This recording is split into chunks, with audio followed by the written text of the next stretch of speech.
Visionary Stan Lee there. Now let's speak to Vincent Zurzolo, who runs a vintage comic dealership in New York. He joins us from there now. Vincent, you've made money from a lot of these comics, and you've also met Stan Lee numerous times over the years. So tell us a little bit about what was he like?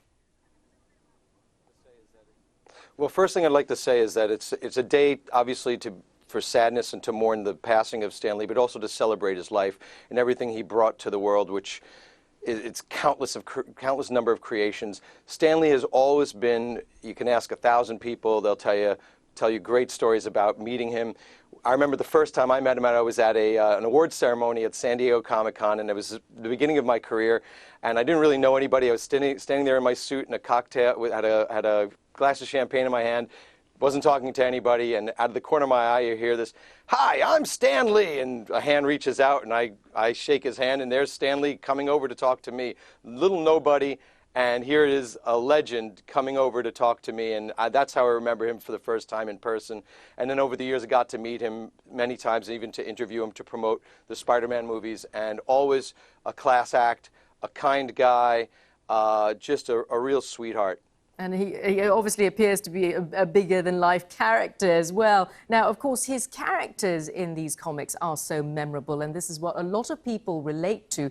You've got many of these vintage comics with you there, I'm told. So tell us a little bit about them. Why are they so interesting to readers around the world? So I'll start off with Spider-Man, my favorite character, one of Stan Lee's greatest creations. He created him with Steve Ditko and Jack Kirby.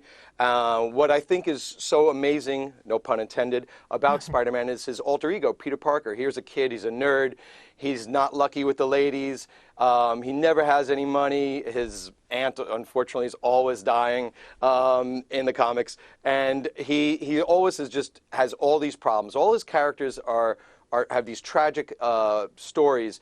They're very relatable. They're very human. Everybody has problems, and everybody can relate to these characters.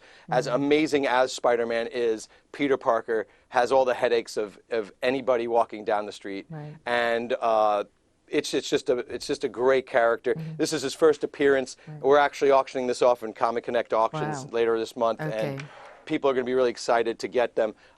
Here's an Avengers #1, the first appearance of the Avengers, the famous superhero team that everybody watches, all the movies, and this is their first appearance in comic books. Another Stan Lee character. Well, actually, all the characters here were created by Stan Lee. Okay, Vincent, thank you so much Hulk. for coming in and talking to us about this. Yeah, we love looking at these books. These comic books look amazing. Thank you so much for bringing them in and showing them to us, and of course, relating your memories. Thank you, Stan Lee, for everything you did for us. Thanks, Stan. Vincent Zurzolo, thanks for that.